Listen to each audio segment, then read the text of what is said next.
Well, welcome to the show. I'm your host, Nate Shear, and this is Mind Matters, the podcast for love, life, and learning where your mind matters. Today we have Nicholas Jenkins in the house. Hi, Nick. Hey, holla. Gonna give him a chance to walk through his current podcast, hear a little bit more about the Conversation Network. Well, first off, thank you, Nate, for having me. It's great to Absolutely. see you again, and it's great to be in the company of a fellow podcaster. Congratulations on getting yours launched. That's like we were saying earlier, it's not easy to do, but really glad to see that you've joined the space. Yeah, I've got my own podcast, the Conversation Network. I've been doing it since August of 2022. I actually released the first episode the day before my birthday. Hmm. And it's been, I've had some fun with it. It started out as, it's called the Conversation Network now, but it was originally called Learning to Bet on Yourself. And it was supposed to Hmm. be, very, motivational, inspirational, kind of like the stories of the underdogs, if you will. But as I was going through it, not everybody has an underdog story, or maybe an underdog Hmm. story they're comfortable sharing. So I kind of transitioned it a little bit more to like, look, I just want to talk to my friends. So see how they're doing. There's still opportunities to share stories about, when they've bet on themselves or like when they've overcome the adversity or anything like that, but kind of taking that really pigeonholed piece out of it and kind of just letting it be kind of an open format round table type of situation. And I'm actually getting ready to wrap it up here just a little bit. Just schedule's gotten kind of crazy, work has gotten a little crazy, and it's taken a lot of time. As you're learning, it's a lot to do on one's own. But really hope to bring it back at some point, maybe in a different format, maybe a different kind of subject matter. But yeah, it's been fun. I've learned a lot about myself, had a really great time, and been able to connect with some friends on a different level. So yeah, it's been great. That's awesome. Yeah, I was kind of joking. A few people I've told, like at work and whatnot, I'm like, oh, I started a podcast, and some people kind of chuckle, and I'm like, really, it's a secret way for me to hang out and really talk to Yeah, people that I love and I've spent a lot of good time with and whatnot, and it just happens to be recorded on the back end, so it's just fun conversations that I happen to hit a red button for. sure. So yeah, today we'll be talking about some mental fitness aspects, so really just trying to get diverse perspectives from all different ways of life, as highlighted throughout the different episodes, really trying to get after these, what can be difficult conversations for people. And I believe if we continue having these conversations on how we are raised and how we experience it and tips and tricks for things like that, it'll just get easier and easier. So we'll just keep inviting people on and hearing a little bit about their story. So the first question I got for you, was there a pivotal time or a time where mental fitness really became more important for you? Probably say really upon my separation from the military, which was at this, we're going almost 6 years since I've been out. And, Mm. when you're in the military and everything like that, mental fitness is a discussion. Like for me, get to your first base, you're going through all the introductory courses and things like that of being a new military member. Here's all the services that are offered on base. And then, you get into the healthcare portion of it. And then they say that, mental health is something you can take advantage of if you want to, if you need to talk to somebody, if you're struggling with substance abuse, if you're, you know, don't want to get too touchy, but feeling suicidal or anything like that, like here is a resource for you. Mm. But even back then, like while I was active duty, mental health, I, it still has kind of a stigma for it. So, Mm. or around it, excuse me, not for it. But I did actually pursue mental health services while I was active duty, but I was very, very secretive about it. Um, and largely because I didn't want people to think I was crazy. So, or think that I couldn't handle being a military member because I know that joining the military was a big deal for me, as it is for anybody. But I know there was a lot of people who probably thought that I wouldn't make it past the first 24 hours of boot camp, probably wouldn't make it past my first year. And the first year was really tough. Um, it was a different experience than I thought it was going to be. I was a military dependent for the first 13 years of my life, and Mm. was very fortunate. I lived overseas and lived in Japan, Germany, and Italy, and lived on base, off base. everything's kind of like a compact small town, and you really, as a dependent, you have, at least for me, I had everything at my fingertips. So I kind of got into this mindset that, and it was a great life, and I really enjoyed it. I remember begging. My dad retired in the middle of my 8th grade year, and I remember begging him to enlist for 4 more years just so I could finish high school. But where I'm going with that is being a dependent and being active duty. I always say there's a big difference in being in the military and living off of the military, like I did, and that was a big curve for me that I don't think I prepared myself for the very first year. And things were stressful that first year. And then, I'd always heard about mental health and everything like that. And I'm like, I just needed someone to talk to, but I kind of wanted to be private about it. And, again, I didn't want anyone to think I was crazy. I definitely don't think anyone who pursues mental health or counseling or anything like that now is crazy by any means. I had to learn that through my own experience. But so that's kind of where it started. And then the first year out of separation was really difficult for me. I left all my friends who I'd been spending the last 5 years cultivating relationships with, moved to a brand new state, didn't know anybody, had never been to the state before, and it was really tough. It was really depressing, really sad. I was not really, I was glad to be out of the military. I was glad that I don't regret making the decision to separate, but it was just a shock, very much like going into the military as an active duty member. Getting out of it was just as much of a shock, and it was a big adjustment phase. So that's kind of when I started to take it a little bit more seriously, and I sought counseling again, just to kind of talk through my thoughts, my emotions, my feelings, because I had a good job. I did start to get to meet people. I was exploring Colorado a little bit, but I still had a whole bunch in my head that I needed to download, needed to process, and just get it out of my head. Just talking to somebody else who maybe wasn't my friend, my sister, my family member, something like that, someone who didn't know me, gave me a different perspective, and again, just allowed me to get it out of my head and make me feel a little bit better. It was kind of a roundabout answer. All different avenues there. But yeah. I mean, I think the two biggest things that I took from that are, one, ongoing, like we had talked about just before the episode started, mental fitness, ongoing. You start, you always go, if you're having a good day, you go, and you're not having a good day, like it doesn't matter. It's just that ongoing. It should be the same. Like if you have a schedule at the gym, if your schedule at the gym's Monday, Wednesday, Friday, why can't your, appointment over there be, Monday, Wednesday, and Friday, and you just stick to it? And then the other aspect is the spectrum. I really want people to start to understand and really connect with the spectrum. There's a whole list of things that you can get mental health for. So like you had said, you just wanted someone to talk to. So there's someone to talk to.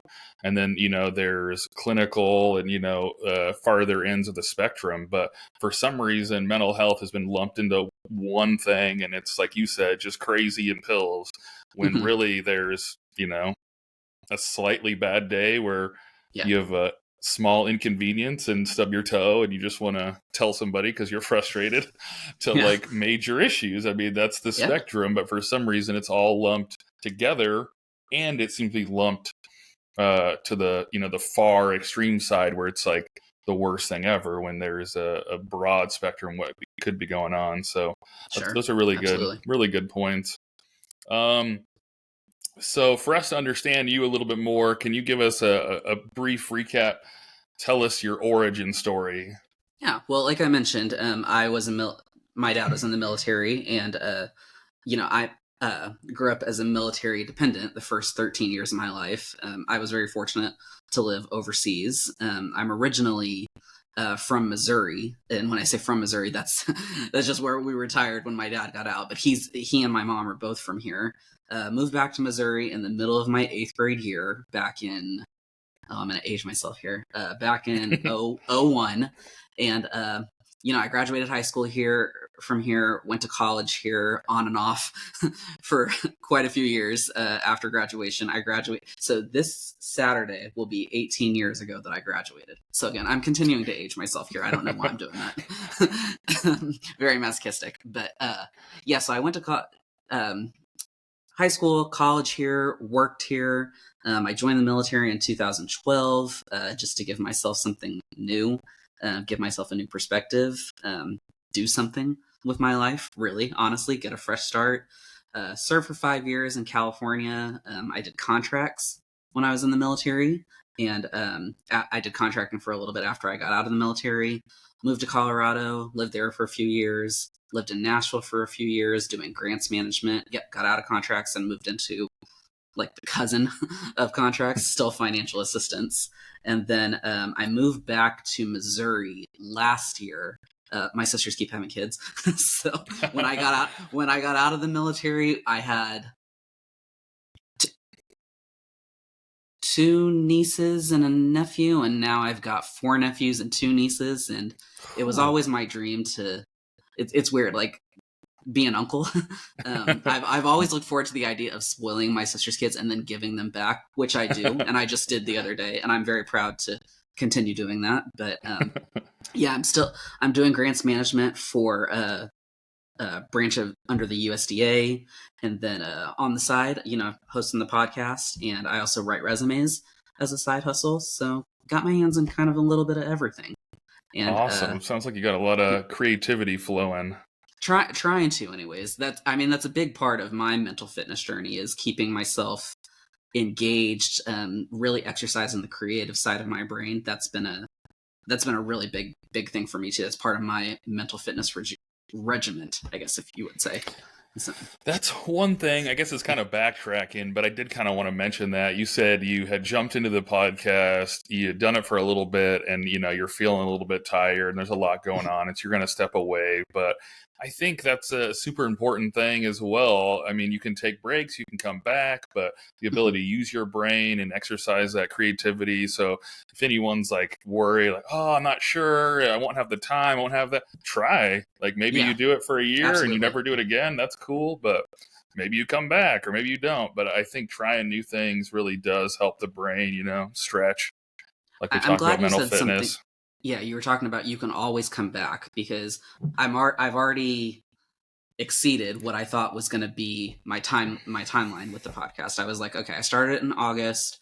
I'll take it to the end of the year. We'll do a end of the year wrap up. How was 2022? That'll be a organic way to end it. And I'm like, well, I've still got more to say. I've still got people who want to share their stories. We'll keep it going for 2 months, get through the winter, give something people to listen to when they're stuck at home. And then we got into spring and, still had some stories to share. And now we're getting into summer and work has ramped up a little bit. And my personal life is, I'm going to the gym a little bit more and taking on some more responsibilities in different areas of my life. And I love doing the podcast, but cramming a lot in.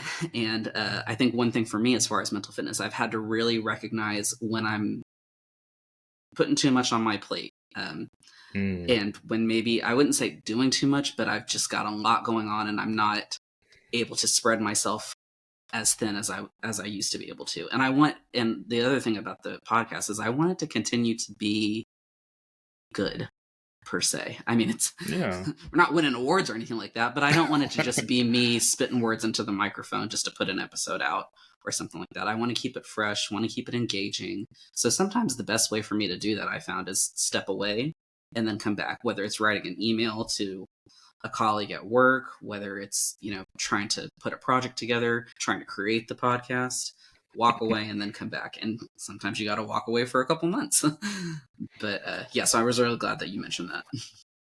Yeah, I think that brings up another gold nugget. We're just dropping nuggets of good knowledge here. I think another thing is identification, right? Yeah. Still learning that. I recognize and I need to step away instead of I'm going to press through, I'm just going to keep doing it or whatever.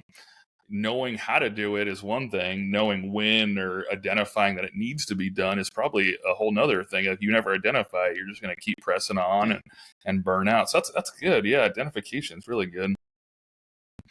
So I got another question. This comes from Senior Master Sergeant Robert Rivers. He's great, and this is totally stolen from him. So if he's listening, sorry I stole it, but it's just too good. So it's a 3-part question. Shamelessly.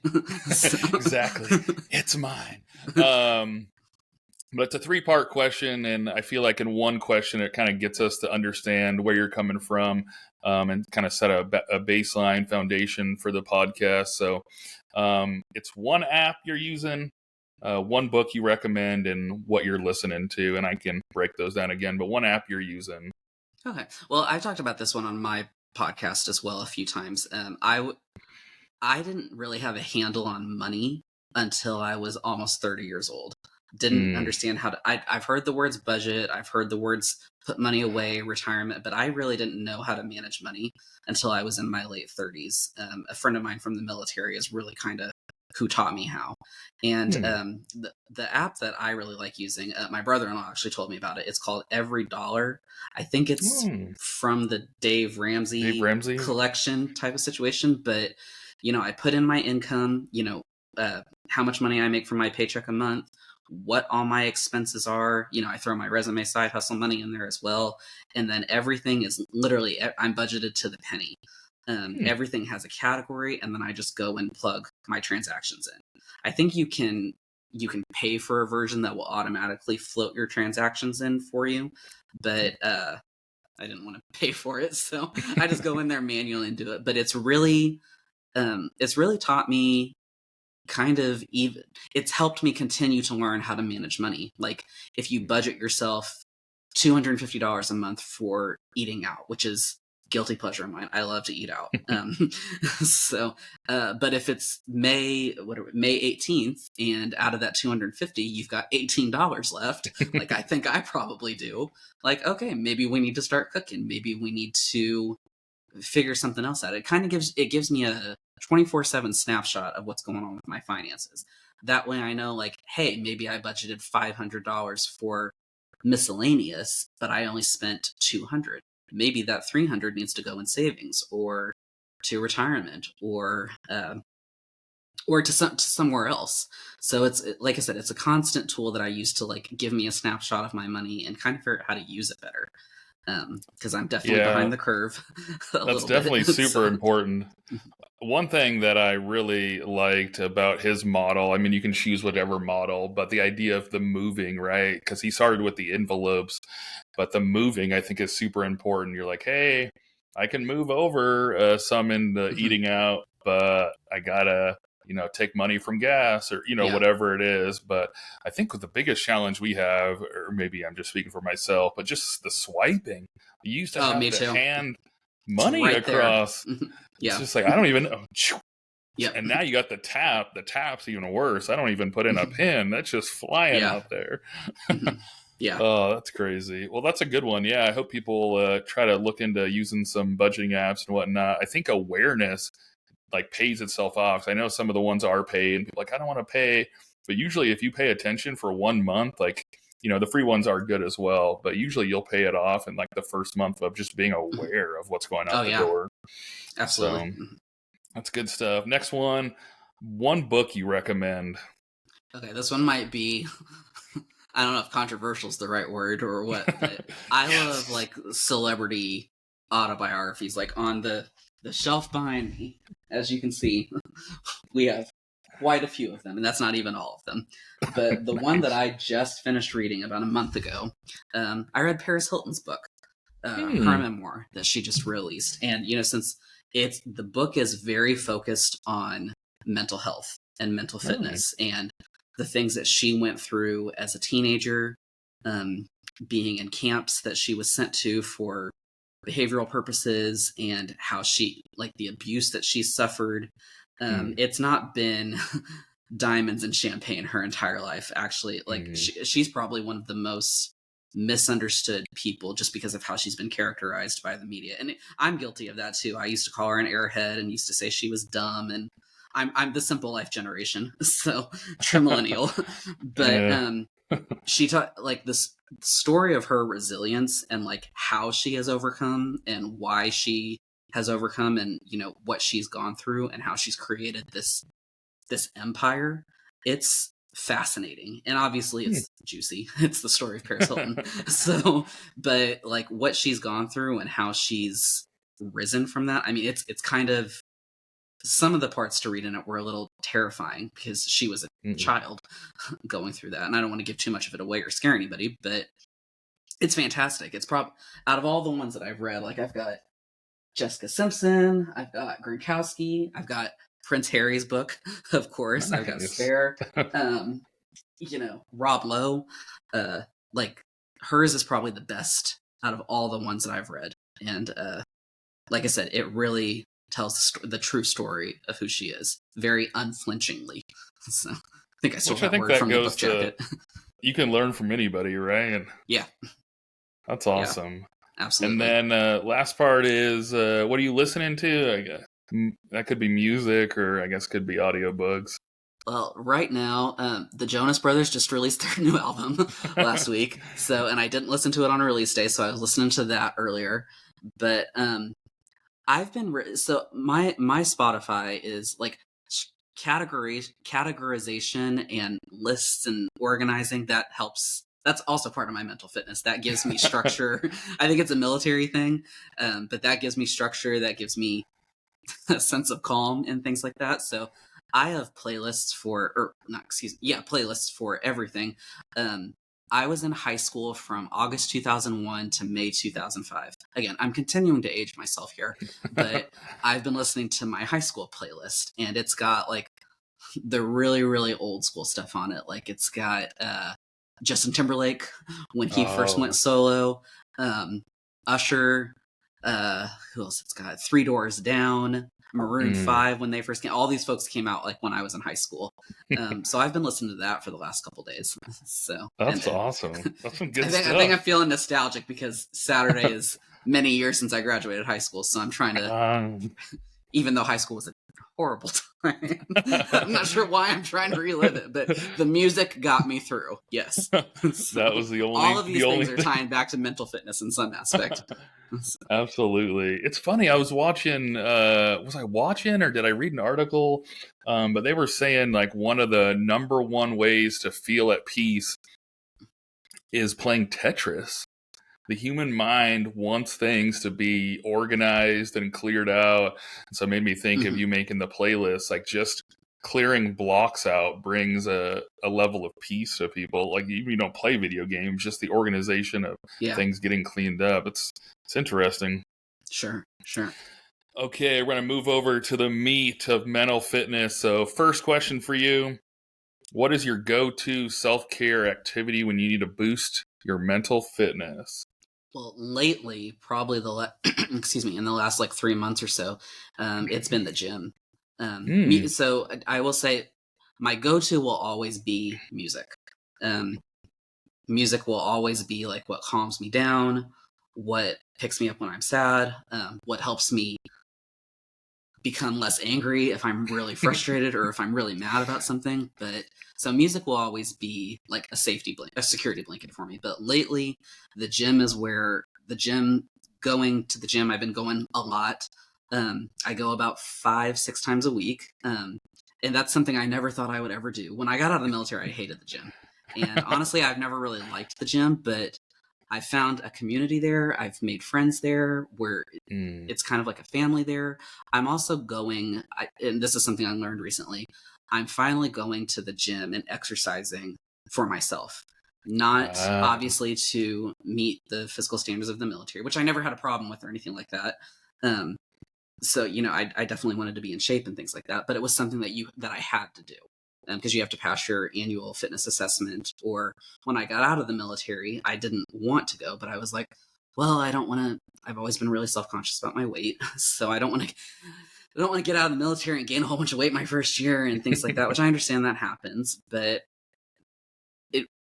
And then I didn't want people to think I was lazy or anything like that, so I always felt like I was doing it for any other reason but for myself, just to go find a place to go be active and stay fit. And now that I've changed my mindset on that, I really love going. I look forward to going. And Hmm. I never really looked forward to it before. So, and just the encouragement that I get, um, doing some exercises that I never thought I would ever be able to do again, building some muscle back up. It's been great for boosting my confidence as well and Hmm. proving to myself that I can do something I never thought I would ever be able to do, like certain exercises or lifting a certain weight or anything, something like that. So the gym has definitely been what I've really been relying on the last couple months. But I'm having a lot of fun with it too, and I'm really enjoying it. So. Dang, that's awesome. Yeah, that's a really good point. I've never really thought of it that way. I mean, we go to check the box, and I feel like we do that a lot in the military. There's things they make us do, and so you check it and then you move on. But doing it for you, that's good stuff. Well, it's not a bad thing to check the box. I'm checking the box with a lot of things in life, and probably will for years. But for me, anytime I get to do something because I want to and not because someone else is making me do it, that's I don't know if it's the rebel in me, but it's doing it for myself has been a big change on it. So That makes sense. Do it for yourself. for sure. So I heard you got a question for me. Yeah. Okay. I love any of the whole, like, I love favorites. I love, like, if you could switch with any, like, lives with someone or things like that. I love that because I always want to see, I know what I would want to say to those. So I'm always interested in what other people would say. So I want to know, like, if you could switch brains with anyone for a day to learn their mental fitness routine, who are you thinking you want to switch minds with? Who would I switch minds with? I think it would have to be Dwayne "The Rock" Johnson. Nice. Great choice. I follow him on Instagram and I've seen some of his stuff, and I feel like I'm a confident person, but I still worry about what people think and what they're going to say. And so I have a lot of inner confidence problems, even though like outwardly everything looks fine and people don't really see that. But his ability to, push through things, be a beast, he could have internal, things going on as well. But it appears like he does not really care what other people think. He does what's right for him. He does what's right for his family. He's made good choices with, the industry, moving into movies and making successful stuff there and not, just relying on wrestling. So I would love to know kind of what goes through his mind. I'm assuming he's got a 24/7 mantra of "I'm a beast." I don't know if that's true, but I think that's why I'd like to jump in that brain and just see, like, it must be empowering. I would think, like, I'm sure he had moments of, worrying about things, but I think at this point he is just like, I am the best. I'm awesome. Not in like the arrogant type way. I don't want it to sound like that, but like he is confident in everything that he's going to do. So I'd really like to hear what he's got going on inside that brain. Yeah, great choice. Who wouldn't want to change brains change places with The Rock one day? Yeah, he's awesome. He's a beast. He's funny and can seem to do it all. Next question. That's the thing. He's got his hands in a little bit of everything. So triple threat. Yeah, absolutely. Oh boy. Next question for you. What's your favorite song or type of music to help boost your mental health? Well, like I said earlier, I've been listening to High School lately, but I'm obsessed with the 90s, all things 90s. TV shows, movies, but especially the music. I'm a boy band guy at heart. Because living overseas, like, you get pop music almost exclusively, living on bass and things like that. You get a little bit of alternative, you might get a little bit of rap, and you might get a little bit of country, but a majority of what they play, pop bands are very popular in like Europe and Asia, which is where I grew up. So I have a 90s playlist that I listen to all the time, and I listen to that on my way to the gym, after the gym. If I'm having like a bad day at work or something like that, find the Backstreet Boys, find the Spice Girls, find NSYNC, find Puff Daddy music when he was Puff Daddy, or whatever his name is. Yeah, whatever he's going by these days, or Notorious B.I.G. I've been listening to Mo Money Mo Problems a lot lately too. So don't know why, but I love that song. So I'm all about the 90s. So. It feels like, I mean, I know everyone, I think, probably does it from generation to generation, but I just feel like music has not been good in like 20 years. I don't like the bands and the things that you're mentioning, like you pop those on and it doesn't really matter if you're like 12 or like 40. People are like, "Oh yeah, I can Hmm. listen to this." Like they're okay with it. Like they might not love it, might not, know every word or whatnot, but like, okay. But now you have like just mumble rap and some of these other Hmm. ones. I'm like, oh, I don't know. But anyway, I don't want to diss anyone's current music choice, but geez, it just feels like it hasn't been good in a while. Well, I was talking to someone at the gym about that the other day, and they say it's not that it's bad music these days, it just seems less organic, Mm, and less. It's more about the technology, which I mean is great. I mean, it's awesome what they're able to do, but it's less about the voices, less about the instruments, less about mm. the all the different organic puzzle pieces coming together to make a really good song. So The passion. yeah, yeah, It's like the absolutely. people. I think now it's like easier with, the computers and AI and whatnot. And so I wonder if since it's easier, you don't have to pour your heart or your feelings. And Hmm. that's what people are listening for. They're listening for the feelings. Like you'd mentioned you're, listening to metal or whatever when you're raging and going Hmm. crazy and then whatever. Like we find the things that match what we need at that time. So that's interesting. Sure, yeah. My next question that I've got for you is, what's the weirdest or the most unconventional thing you've tried to improve your mental fitness, and did it work? Um This is probably going to be kind of boring for me being a weird person and me and most people considering me weird. But I think the thing that caught me off guard the most is being in nature. So it wasn't Hmm. until I was in Guam I really realized like a walk in nature, scuba diving, these things that I do. Like I used to joke a little bit because I was a lifeguard and swimmer in high school. I used to joke like, "Oh, I can't go too long without being in the water." Like, "Oh, I'm a Hmm. fish," but that's like super true. And it wasn't until like I saw more greenery and more really like precious views and things like that. That is super rejuvenating, and I think it just caught me off guard because I don't really consider myself like a hippie or crunchy or Hmm. like I grew up in the city. I spent some time in Northern California, so there's some farms and whatnot, Yeah. but I consider myself pretty city. And so I would think that would fall into like the unconventional is I really need to be in nature, hear the sounds, see the views, play in the water. There's really nothing. I love music, like you, and that really connects. But the thing that would pull me the farthest out or will rejuvenate or recharge me the most is really nature. So that's what I would say. Nature, being in nature. Do you And find it, that, like, it did you work. said something about, you know, being into swimming and like I'm a fish and things like that? Do you find like nature and being in the water and all that kind of stuff, isn't it a little like cleansing almost? Like, Yeah. yeah. Yeah.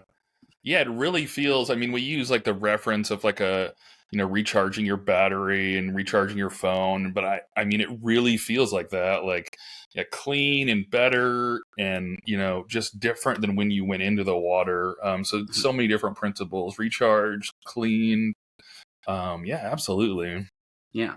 Something very like holistic about that. And or Yeah, I feel like symbolic, not holistic was not the right word. Symbolic about cleansing all the bad energy, negativeness, negativity. Well, I can't talk today.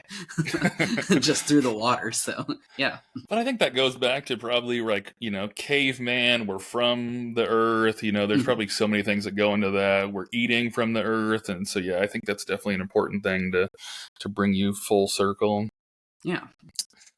Next question is, can you give me an example of a common misconception or misunderstanding about mental fitness and kind of explain your truth? Yeah. Well, I mean, kind of what I said at the very beginning was, you know, being at my first base and everything like that, you'd have people come and talk to you and being like, we have mental health resources for you. You can come talk to somebody. It can be anonymous. You can take advantage of this format. You can take advantage of this format. We have this and we want you to take advantage of it. But again, even with people saying like, here it is on a plate, come get it.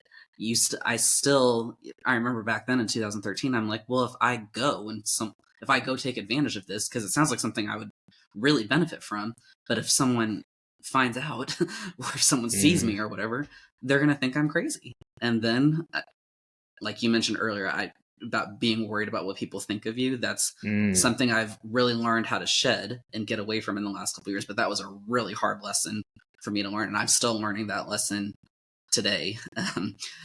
Still got some work to do on that, but a common misconception about mental fitness and seeking therapy or seeking help or getting access to resources is only crazy people get them.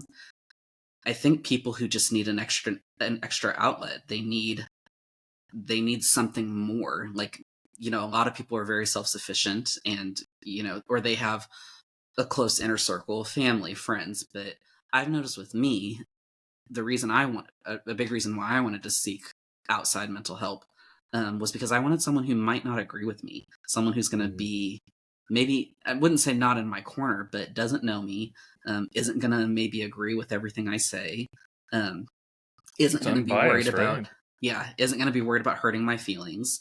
And those are the kinds of things that you can get if you seek mental help or mental resources. And once I started on my own journey with that, I realized, like, no, I'm actually not crazy. And I want to be careful saying that, because I don't want to be disrespectful to anybody who, whatever challenges they might be going through, whatever struggles they have.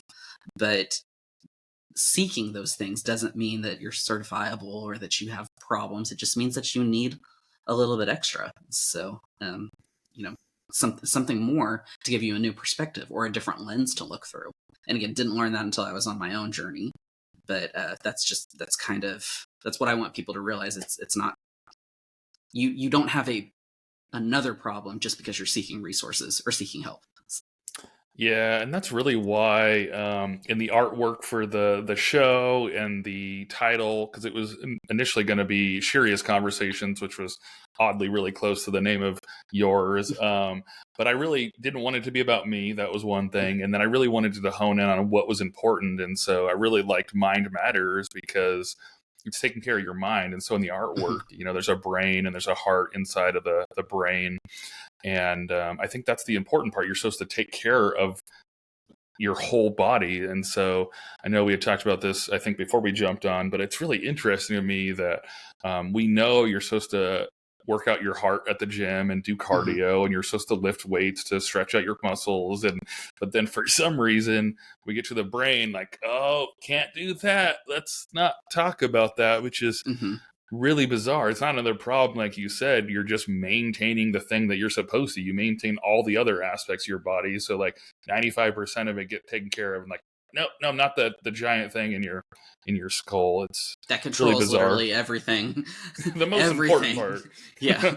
So we'll keep having conversations on the show, and hopefully we can get over this. But it's definitely interesting. Like being here at SOS, it's been interesting because I'm really happy for the future of like the Air Force and just kind of the generation as a whole, because our age group seems to understand and is working through these things, even though we've had like guest speakers that are older.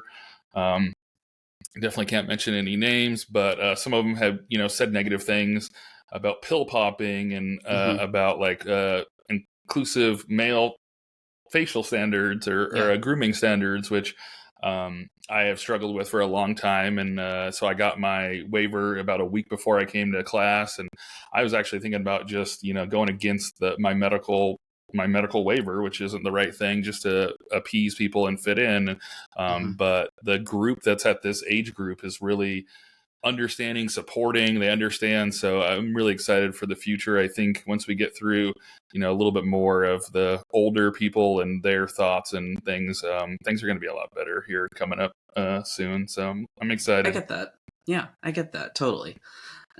Last question I've got for you, Nate, is I'm big into favorites, and anytime anyone wants to talk about like favorite song, favorite album, favorite band, like I'm always down for it. So what is your favorite song to listen to, or music genre, whenever you need a mental health boost or mental fitness boost? Oh, it's a loaded question because it's like, okay, favorite, like we've got this genre. We've got, okay, can I do a top 3? Can I do a top 5? Like, so I had to pick a hard one for you. Yeah, this one's tough because I really think it depends on the mood that you're trying to counteract. Are you trying to come from a down or a low? Are you trying to pull yourself down from a high? So there's so many different things, but I've noticed, I don't know if there's actually science behind this. I feel like I see these things on TikTok, and now people can throw things out on the internet, and you never know if they're backed by science or anything. Yeah, true. But it's interesting because once you hear it, I feel like you start to agree with it, whether it's true or not. But I definitely heard the other day that, like, for certain brains, higher beats per minute is better. And ever since I heard that, I feel like I do feel better, like if I am in a rut of some kind for like EDM mixes of like popular songs mixed up, kind of sped up. So it doesn't quite answer like a direct song, but I feel like that's what's been helping in me lately. A lot of different things going on and kind of that faster beat. But I also love like acoustic, slow music, depending on what's going on. But I think overall, the boost would be like higher EDM, and I think I'm apparently the brain that likes the fast stuff. I mean, I like the EDM and the fast stuff too. Some of it, some of it, I'm just like, huh. But like a lot of gyms and things like that. That I think that's why they use those to like get the energy up. Kind of, I don't. I'm gonna say it's wrong. Like get the endorphins up, get the serotonin flowing through your brain and everything like that. Get the blood flowing, I guess. Yeah, so, I think so. There's a guy in my class. He recommended this mix on Spotify, and I've been just listening to it for like 5 weeks straight. Mm-hmm. But it's mixes. These two guys come together and mix a bunch of top 40 songs or just popular songs, and so it's kind of awesome because it's like your favorite 20 to 30 seconds of these songs that everyone knows, and then it's all spliced together. So it's weird. It's actually listed under the podcast section, which is odd because it's definitely music, but it's 1 hour blocks of just these mashes of, and you just get to basically like Rolodex through, 100 of your favorite songs. I'm like, this is awesome. This is awesome. This is awesome. And it's just an hour of a lot of fun. So I've been really enjoying those, and they're, sped up and seem to fit my brain later. So. Oh yeah, I'll definitely send you the link. It's great stuff. Awesome. So we'll move over, try to hit some more mental fitness questions. Yeah. I think I'll kind of package two together. Yeah. So did you have conversations about mental health growing up? No, not at all. So, I mean, I every school that I went to, with the exception of my high school, because my high school was very, very small, and a lot of people were wearing dual hats there. But you always have counselors in school and things like that. But I will say that the idea of a counselor, especially when I was in junior high and high school, was like, that's who the bad kids go to talk to. That's who the kids who get in trouble in class all the time, or who are really just like angry, I guess. That's who they go talk to. That's not for if you are just having a bad day and you want to go talk to someone. If that's the issue, go talk to one of your friends, go talk to one of your parents, go talk to a teacher or things like that. So as far as like what we've talked about with like resources and finding just someone else to like share your thoughts with, get it out of your head with, that did not exist at all. At least not that I can recall, but pretty confident saying was never a conversation. The only time it really was my parents divorced when I was just about to turn 20. And I remember having a conversation with my dad, like, well, the company I was working for, they have like an employee health line that you can call anonymously. And I'm like, well, maybe I'll call them. This is really stressful right now and all that. But outside of that, no conversations about it. The first time that I really had a conversation about mental health was, or any like inklings dipping the toes in the water with that subject, was when I was in the military, when I was 25, and you have people coming to you saying, here's these resources on a platter, take advantage of them if you want to. That was the first time I'd really had any conversations about it. That's wild. Yeah. So I've asked this question, I think 3 or 4 times now, and haven't got a yes quite yet, which is kind of unfortunate. But I think that goes back to, like I said, I think we're in the year group that's going to make this happen and make this change. So the extension of that question is you love being an uncle, and you're going to start to influence kids.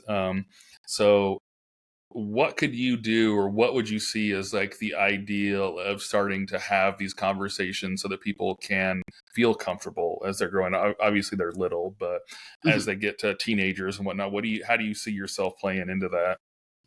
Well, I mean, I would never want to like overrule any of like anything that my sisters or my brother-in-laws like. Obviously, like what is their approach to it as well? Because I personally wouldn't want to overstep or cause like I don't know if wedge is the right word, but I don't want my nieces or nephews to think that, you know, their parents aren't a resource for them as well. Like, obviously, because they're going to be more direct. They're in the same house with them, and, you know, things like that. I live 45 minutes away from both of my sisters, the two that live here in Missouri, in each direction, and then I have another one who lives in Mississippi. So I'm not going to always be able to be there directly. So just reminding them that, like, if there's something you want to talk about, you know, your parents are probably your first resource, and I will always be here for you, but take advantage of everything that might be right at your fingertips. And, you know, I'm always going to be here too, but you don't have to wait, if you will. And, you know, lean on the family that you have immediately. Because sometimes, like, if you're in the moment and you're in your head and things like that, you just got to talk to somebody. You want to talk to somebody right then, or you want to get something out right then. If you hold off with it, then you kind of forget the core of what you wanted to talk about, and then you forget it's an issue, and then it lingers, and you just never get it. That's speaking from my own experience. So I don't want anybody, my nieces, my nephews, my sisters, my friends, anybody to go through kind of what I did when I was in high school, where I just didn't talk about it at all, or didn't, like, obviously we didn't have the conversations growing up, but maybe if I had gone to my parents or gone to one of my sisters, because it's actually a conversation that I had with one of my sisters a couple years ago, was like, if I took advantage of those things that were in my household directly there, maybe that would have might not have solved everything, but it might have made things a little bit easier to digest and a little easier to get from Wednesday to Thursday to Friday to Saturday and just go on with the days. So if you're feeling it, find a way to talk about it as quickly as you can. So, and in creating a safe space for them as well, for the kids. Just that, you know, I'm their uncle, and you can always come to me. Obviously they're little right now, but as they get older, and as the world continues to get more challenging, more crazy. Yeah, more crazy. So just making sure that they know that it's there. So let me rephrase it just out of curiosity. So hypothetically, what would you have wanted to see? Action, word, building an environment of trust, or how do you think you would have been able to, you know, had a more successful upbringing? Not that it's not successful, but if you could like play it back, how would you kind of reframe your family environment? Well, I think for me, and this is something I've thought a lot about too, was I've always been worried about judgment, or what people are going to think, or assumptions that people are going to draw. I've been pretty transparent about that on my own podcast. Like, people have been saying things to me or about me since I was 9 years old. Not going to stop anytime soon. So I think, and I'm not saying that I don't want to like put my parents down or anything like that, or say that they didn't do this, but I don't know if the lines were always clear that it's a judgment-free zone. And I don't think that's of any error of their part. It was just, I mean, we're talking about nearly like almost 20, 25 years ago. So things were different back then. And I don't know that, like, that I could have gone to them with all the things that I was stressing about, like not having friends at school, feeling like I don't belong, feeling like I don't fit in. Those were the things that were really, really bothering me when I was a kid. And like I said, moved back to the States, brand new environment in the middle of 8th grade year. Teenagers are already confusing enough and already difficult enough. I was scrawny. I had these awful glasses. I had bad hair. I had clothes that didn't fit. And I was just like, well, I'm already going in as an underdog here. But I think I would have just been told to get over it or find a Mm, way around it, or toughen up type of situation, which I'm very careful that I don't say that to any of the kids or anything like that, because I was doing the best that I could. And again, going back to maybe a judgment free zone. okay. If I had known that that was going to be available, and again, no fault of anybody, but I don't feel like that's how it was. And Mm. if I had had that, maybe I would have spoke up a little bit more and not just like grit grit your teeth and bear it type of situation. Mm. So Yeah, and absolutely not brought up to diminish anyone or anything like yeah, that. yeah, The whole point behind that question is like, how do we do it better? So people mhm, that have kids that, whatever, like, how would you? And so I think that's a good point in trying to make sure that everyone's on the same page of being able mhm, to express themselves. And yeah, I think we're doing a better job. I'm sure it'll still take some time, but I think we are doing better. The be a man about it, toughen up, pull mhm, yourself up by your bootstrings, those like huge long list of cliche things to like, just push through and don't worry about it. I think we're getting better, but I think you're right. The core of the whole thing is being able to express yourself. So yeah, if anyone is listening and is wondering, we could definitely chat more about it. But I think that probably is the core. You're not going to have a silver bullet. It's going to fix everything. oh But yeah, a level yeah, of trust, I think, is really important. yeah, absolutely, Got another question for you. What's yeah. one lesson you think everyone should learn in their life? So it's one that I'm still learning myself, but I think the most important thing is being yourself. Mm, It's hard to do, and it's scary to do for sure. But embracing. I've always felt kind of until recently held back, just like by by what people are going to say about the kind of music that I listen to, the clothes that I wear, how I wear my hair. Just my personality, the things that I like, the things that make me Nicholas, and the things that make me unique, the things that make me different than the person sitting next to me. And really, what I've kind of learned is all of that, all that shenanigans and all those little pieces. That's what makes people feel comfortable to maybe talk to me, share secrets with me, ask me for advice, mm. or ask me for help, or just kind of talk to me in general. And not that I'm It's like what trying to make makes you everybody talk to you. me, but again, it's a lesson I'm still learning, and I'm still very self conscious about many things. But embracing who I am and what I feel I put out to the world, and the example that I Mm. set for the kids, especially now that there's a lot of them. So yeah, but being yourself and being authentic. And again, it's a lesson, and there's there's a adolescent version of it, a teenage version of it, a college version, a 20s, late 20s, 30s. So you continue to learn that lesson as you get older, but always being yourself, because that's really where your bread and butter is going to be. So Yeah, it's definitely tough. And I think anytime you go through any changes, I remember when I went from E to O, I'm the, jokey, fun, whatever, crazy guy. And so I mhm, remember when I crossed, I had this thought I had to be like hardcore and follow every rule and, not smile and just be goofy. Not goofy, actually, the lack of goofy. mhm, So I just had this weird thought for like the first year, and then slowly the real Nate comes back, and so it's something I think that's a good reminder. You said like learning. I think that's a good thing to just check in from time to time, and just make sure that you are. It's easier said than done. It's I'm sure it's on bumper stickers and shirts like be oh yeah, you, but it's like mhm. sometimes it's harder It's an than it easy marketing seems. tool. Oh, But that's a yeah, good one. I like that. So yeah, everyone try to be yourself, and I think check in every once in a while and just make sure that's holding true.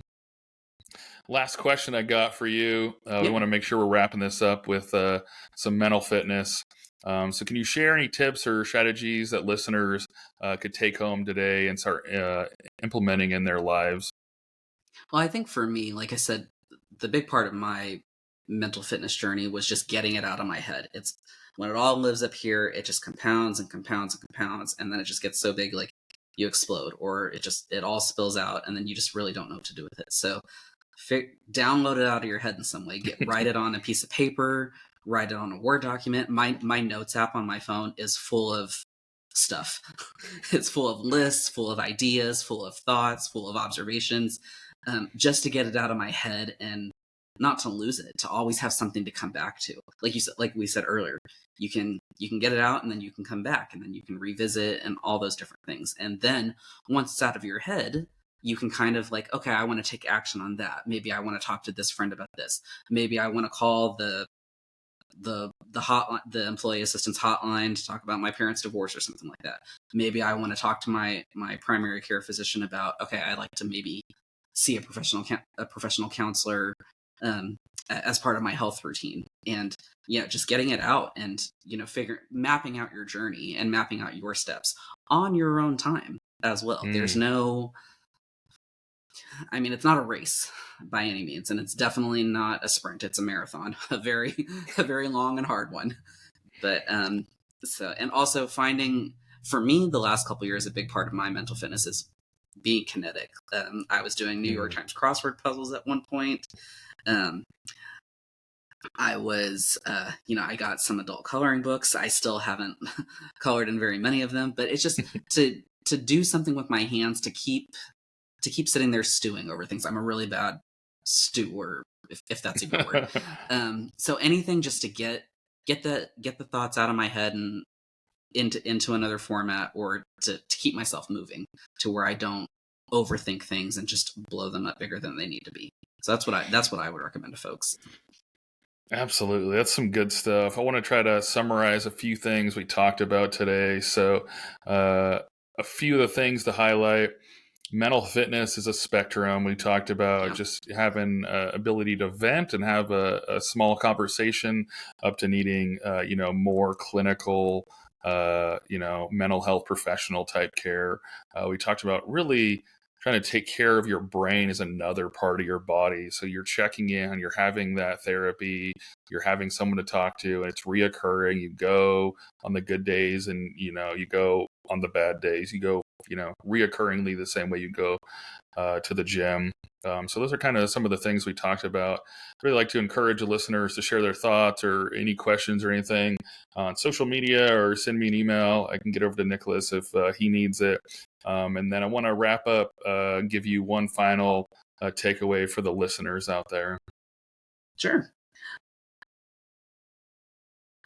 One final piece there. Like I said, being yourself, embracing your authenticity, and give things a try. Try it. Like I said, if you want to write a book, get a few pages written. If you want to do a podcast, write it out, record yourself, see how it goes. If you want to get into the gym, take a walk around the neighborhood, do some push-ups, like whatever you want to do with your life, with your free time, or as part of your mental fitness journey. It's never too late to be the person who you want to be, or be the person who you thought you could be, or try something that you've always wanted to. Like I said, doing the podcast and writing and things like that, didn't start doing. I wanted to be an author when I was a kid, or I wanted to be someone who created a format for story sharing, or shared stories. Wanted to do that when I was a kid.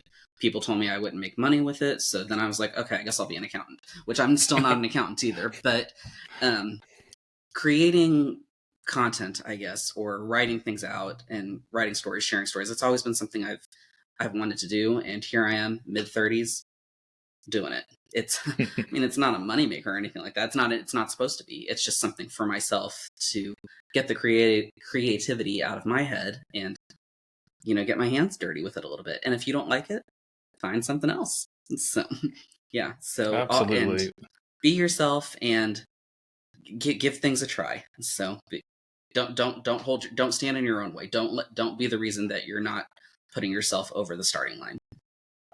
Good stuff. Well, thanks, Nick, for coming on the show. Well, thank you for having me. I think the last part I just want to touch on is, I didn't touch on it already, but mental fitness shouldn't be cookie cutter, right? Like, I No. think that's really what Yeah. you were trying to get at. I talked about being in nature. We talked about songs. We talked about a long list of different things, going to the gym, coloring books. So I think that's another issue we probably have. We probably need to work on over the next, however many years, but it's not trying to, oh, this one thing works for everybody. It kind of is whatever it is for each person. And I want to wrap up here. Just say, as always, if you need help, make sure you're getting help from military one source, chaplains, wingmen, mental health professionals. And in the United States, you can call or text the National Suicide Hotline at 988 at any time. You can also reach out to me. You could probably find Nick too. We're always down to chat. So please make sure you get some help and have a good day. See you. Absolutely.